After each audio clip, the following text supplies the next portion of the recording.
चलिए एक बार फिर से हम लोग आज 25 साइंस क्वेश्चंस करेंगे।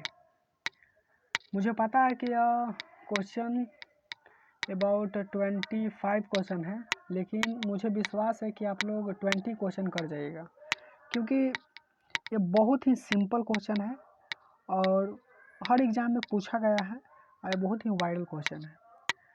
तो चलिए पहला क्वेश्चन हम लोग देखते हैं। पहला क्वेश्चन है, गति के जड़त्व के नियम को किसने प्रतिपादित किया? फर्स्ट ऑप्शन है आपके सामने गैलीलियो, सेकेंड ऑप्शन है आपके सामने न्यूटन और थर्ड ऑप्शन है सी ऑप्शन कोपरनिकस। कोपरनिकस लिखा गया है लेकिन कोपरनिकस है। और डी ऑप्शन है हेनरी। तो जैसा कि आपको पता है कि गति के जड़त्व के नियम को गैलीलियो ने प्रतिपादित किया था। गैलीलियो ने प्रतिपादित किया था। एक मिनट,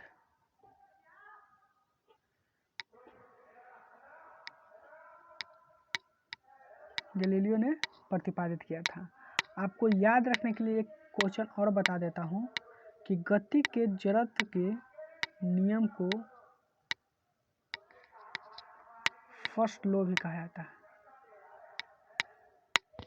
ओके, चलिए दूसरा क्वेश्चन हम देखते हैं। परमाणु के नाभिक की खोज किसने की थी? तो पहला ऑप्शन है रदरफोर्ड, दूसरा option Dalton, C Chadwick, D Einstein. तो जैसा कि आपको पता है कि A is a correct option because Rutherford ने परमाणु के नाभिक का खोज किया था। और परमाणु के नाभिक के बारे में अलग अलग वैज्ञानिक अलग अलग अपना स्टेटमेंट दिए, और लेकिन परमाणु का नाभिक का खोज रदरफोर्ड ने किया था। नाभिक के बारे में हर वैज्ञानिक अलग अलग तरीका से अपना जवाब दिए। तो हम लोग का दूसरा क्वेश्चन हो चुका है और तीसरे क्वेश्चन के साथ हम लोग इसको पढ़ेंगे। चेचक के टीके की खोज किसने की थी?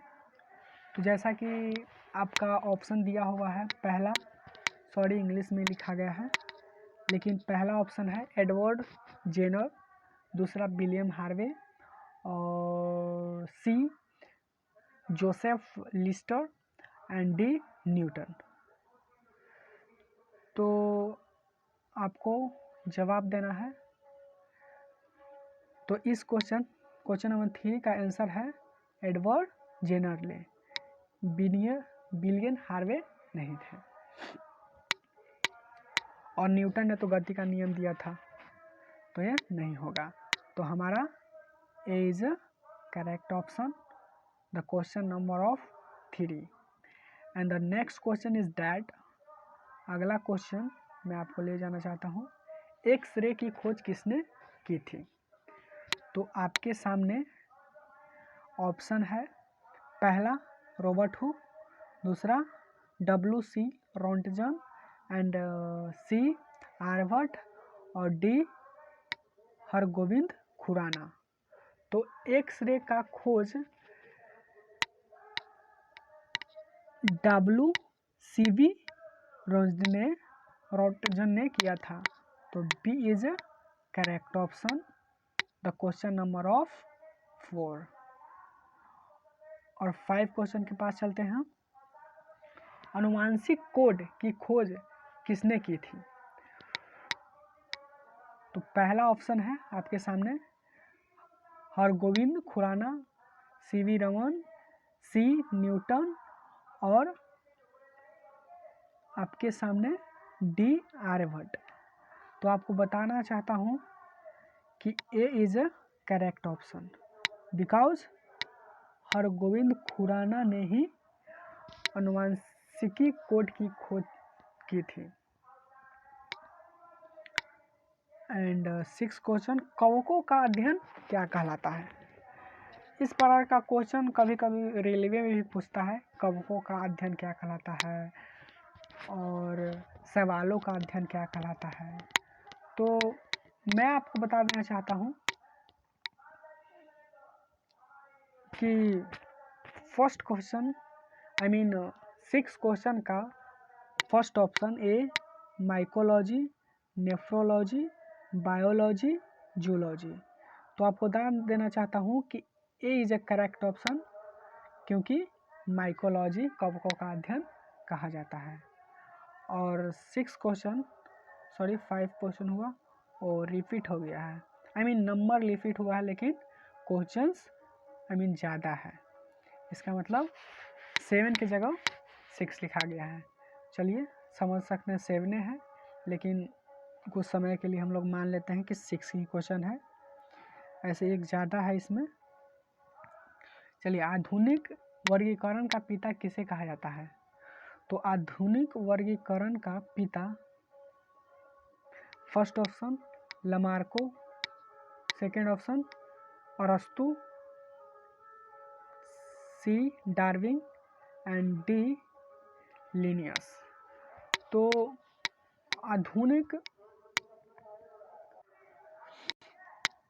वर्गीकरण का पिता लिनियस को कहा जाता है, यानी डी ऑप्शन इज करेक्ट।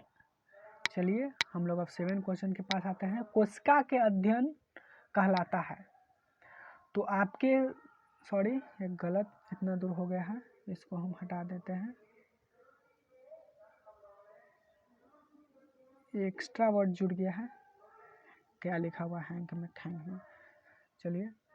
चलिए तो कोशिका के अध्ययन को क्या कहते हैं, तो उसको कहते हैं cytology. And next question is that malaria research centre कहाँ है। तो आपके सामने पहला दिल्ली, गुजरात, कोलकाता, मुंबई। तो अब इसको सोचेंगे। तो मलेरिया रिसर्च सेंटर दिल्ली में है, दिल्ली में। आप लोग बताइएगा लास्ट में कि आपने यह क्वेश्चन में टोटल क्वेश्चन कितने सही हुए। आपको मन में या कॉपी पर लिखते जाना है कि हाँ मेरा इतना क्वेश्चन सही हुआ, आपको लिखते रहना है। तो मलेरिया रिसर्च सेंटर कहाँ है, दिल्ली में, दिल्ली। ओके, चलिए 9 क्वेश्चन, रतौंधी किसके कमी से होता है। ये बहुत ही कह सकते हैं कि इजी क्वेश्चन है। 6 या 7 क्लास में हमको पढ़ना है कि रतौंधी विटामिन के बारे में। तो आपको बताना है रतौंधी किस विटामिन की कमी से होता है। तो यह क्वेश्चन मैं नहीं बतलाऊंगा, यह क्वेश्चन को आप लोगों को खुद सॉल्व करना है। क्वेश्चन नंबर 9 क्वेश्चन को आपको खुद सॉल्व करना है और कमेंट बॉक्स में इसका आंसर बताना है। ओके, तो इसको छोड़ देते हैं। आपको लास्ट में कमेंट बॉक्स में जाके और आप लिख लीजिएगा नंबर ऑफ क्वेश्चन 9 ऐसे करके ए देकर, और आपको जो आंसर रहेगा, जैसे विटामिन सी आपको लग रहा है कि आंसर है तो लिख दीजिएगा विटामिन सी। ओके, चलिए कोशिका सिद्धांत का प्रतिपादन किसने किया था। पीछे हम लोग देखे हैं कि कोशिका, पीछे एक क्वेश्चन था, लिखा हुआ था कि कोशिका का अध्ययन को क्या कहते हैं। कोशिका के the study of cell is that, यानी कोशिका के अध्ययन को साइटोलॉजी कहते हैं। तो अब ये बताना है कि कोशिका सिद्धांत का प्रतिपादन किसने किया। तो आपके सामने ऑप्शन है, पहला ऑप्शन है स्लाइडेस्वाम, दूसरा वाटसन एंड क्रिक, नेक्स्ट वैक्टिंग एट बेस्ट, और ये डी लिखा हुआ असुद्दीन एंड क्रिस्टल, ये बहुत ही गंदा कह सकता हूँ ऑप्शन है, लेकिन आप चारों में से आप बता सकते हैं कौन है। तो 10 क्वेश्चन का राइट आंसर हो जाएगा स्लाइडेन एवं स्वाम। एंड 11 क्वेश्चन, सवालों को अध्ययन को क्या कहते हैं। तो फर्स्ट ऑप्शन है साइटोलॉजी, फाइकोलॉजी, नेफ्रोलॉजी, क्रोमेटोलॉजी। तो आपको सही आंसर हो जाएगा फाइकोलॉजी, यानी B is a correct answer. Hydrogen bomb किस अभिक्रिया पर आधारित है। हाइड्रोजन बम किस अभिक्रिया पर आधारित है, आपको सोचने के लिए समय दिया जा रहा है। पहला नाभिकीय विखंडन, नाभिकीय संलयन, उत्परिवर्तन, संवेग संरक्षण। तो इसका राइट आंसर हो जाएगा हाइड्रोजन बम नाभिकीय संलयन पर आधारित है, यानी इसका दूसरा हो जाएगा आंसर। इसमें नंबरिंग चेंज है ऑप्शन का, ये पहले वाला में था ए बी सी, लेकिन इसमें 1 2 3 करके दिया गया है। तो नाभिकीय संलयन इज अ राइट आंसर, दूसरा ऑप्शन। चलिए, परमाणु बम किस अभिक्रिया पर आधारित है। तो अगेन सेम ही समझ सकते हैं कि ऑप्शन है नाभिकीय संलयन, संरक्षण, सम्मोहन, नाभिकीय विखंडन। तो परमाणु बम नाभिकीय विखंडन पर आधारित है, यानी 4 इज ए करेक्ट। चलिए, रडार का आविष्कार कौन है। इसका मतलब कह सकते हैं कि कौन व्यक्ति का नाम पूछा है जो रडार को आविष्कार किए थे। तो पहला है फ्रैंक हीटर, लेडस्टनर, अल्बर्ट टेलर एंड मार्कोनी। तो आपके सामने राइट ऑप्शन है, आप सोच लीजिए, लेकिन मैं बता देना चाहता हूँ कि अल्बर्ट टेलर। चलिए, क्वेश्चन नंबर 15, आवर्त के नियम की खोज किसने की। तो जैसा कि आपको बता देना चाहते हैं कि आवर्त का नियम का खोज, पहला ऑप्शन में बता देता हूँ, टॉरिसोली, आइंस्टीन, जॉनसन एंड मैडलीफ। तो आवर्त के नियम का खोज मैडलीफ ने किया था, यानी कि 4 इज ए करेक्ट आंसर। अगला क्वेश्चन है कि प्रथम नाभिकीय रिएक्टर किसके निर्देशन में बनाया गया था। तो पहला है मैडलीफ, आइंस्टीन, एनरिको फेर्मी एंड मोसाले, यानी मोसले लिखा हुआ है, बाकी मोसाले लिखा गया है। तो इसका आंसर आप सोचेंगे, तो इसका मैं बता देना चाहता हूँ कि 3 is a correct answer, Enrico Fermi, यानी 3 is a correct. Next question है, प्रोटीन किस प्रकार का कण है। ये बहुत ही सिंपल है आपके नज़र में।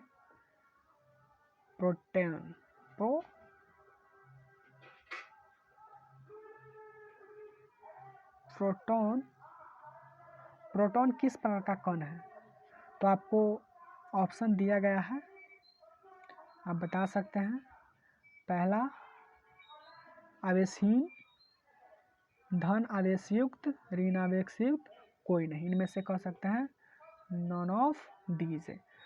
तो इसका प्रोटॉन किस प्रकार का कण है, तो यह धन आवेश युक्त कण है, यानी 2 इज अ करेक्ट।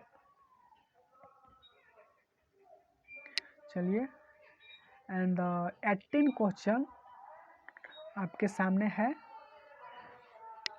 इलेक्ट्रॉन किस प्रकार का कण है। तो जैसा कि आप पता है, आपको सबसे पहले ऑप्शन बता देता हूँ, धन आवेश युक्त, ऋण आवेश, आवेशहीन, इनमें से कोई नहीं। तो इलेक्ट्रॉन इज ऋण आवेश युक्त कण है, यानी इसका भी आंसर 2 है। अब आता है न्यूट्रॉन किस प्रकार का कण है, यानी मैंने तीनों के बारे में बता दिया हूँ कि electron, neutron and proton.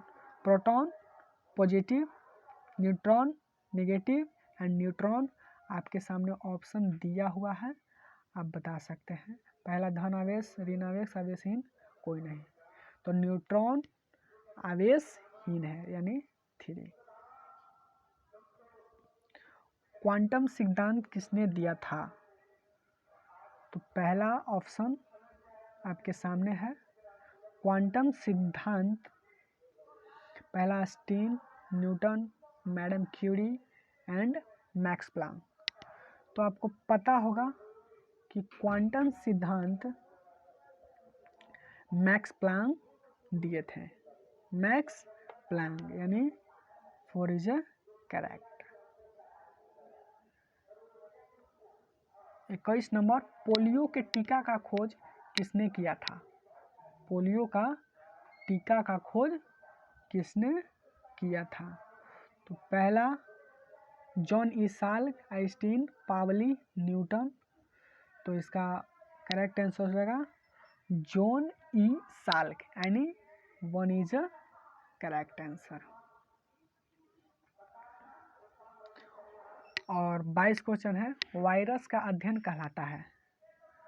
Virus का अध्ययन कहलाता है, first option virology, cosmology, cytology, pomology. तो इसका राइट आंसर हो जाएगा वायरोलॉजी यानी 1 इज करेक्ट। चलिए, मधुमक्खी पालन संबंधित है, यानी कि इसका आपको बताना है कि मधुमक्खी पालन संबंधित है, यानी कि किसमें मधुमक्खी का पालन क्या कहलाता है, कह सकते हैं। मधुमक्खी पालन संबंधित है apiculture, sericulture, horticulture and aquaculture. तो राइट आंसर इज एपीकल्चर यानी कि 1 इज करेक्ट। भूकंप का अध्ययन कहलाता है? तो आपके सामने 4 ऑप्शन दिया गया है, आप सोचिए। Seismology, seismograph, epigraph, entomology. आपको बताना है कि भूकंप का अध्ययन कहलाता है। तो इसका राइट ऑप्शन हो जाएगा seismology. And the last question बहुत ही इजी है, गति के नियम किसने दिया था? यह बहुत ही सिंपल क्वेश्चन है, आप लोग को पता होगा कि बहुत ही सिंपल है, यह 9th क्लास में भी पढ़ना है गति का नियम। लेकिन आपको बताना है कि गति का नियम किसने दिया था? पहला है Newton, Galileo, Copernicus and Rutherford. तो इसका राइट ऑप्शन हो जाएगा Newton, is a correct answer. तो आप लोग कमेंट बॉक्स में आप लोग जवाब दीजिएगा कि आपने कितने क्वेश्चन को सही किया है और कितने क्वेश्चन आपको आ रहे थे, कितने क्वेश्चन सही किया है, आपको कमेंट बॉक्स में लिखना है। और आपको पीडीएफ, आप लोग सोच रहे होंगे कि इसका पीडीएफ कहाँ मिलेगा, तो अभी नहीं, आपको टेलीग्राम ज्वाइन नहीं करना पड़ेगा, कुछ भी ऐसा प्रोसेस अभी नहीं है। आपको डिस्क्रिप्शन बॉक्स में जाना है और वहाँ पर पीडीएफ का लिंक दिया होगा, इसी पीडीएफ का जो अभी आप लोग ने पढ़ा, इस पीडीएफ का लिंक दिया होगा कहाँ? वीडियो के डिस्क्रिप्शन बॉक्स में। ओके, उस पर जाइएगा, क्लिक कीजिएगा और आप रिवाइज कर सकते हैं इस क्वेश्चन का, या जब भी आपको टाइम मिले इस क्वेश्चन का रिवाइज कर सकते हैं। क्योंकि यह पीडीएफ नहीं ऐप पर है, कुछ पर नहीं है, यही वीडियो का डिस्क्रिप्शन बॉक्स में देखिएगा, यह पीडीएफ अवेलेबल रहेगा और यह आंसर के साथ रहेगा। अगर आप भुला जाएं तो देख लें आंसर। ओके, तो चलिए इतना ही, और अगले वीडियो में मिलते हैं, तब तक के लिए धन्यवाद।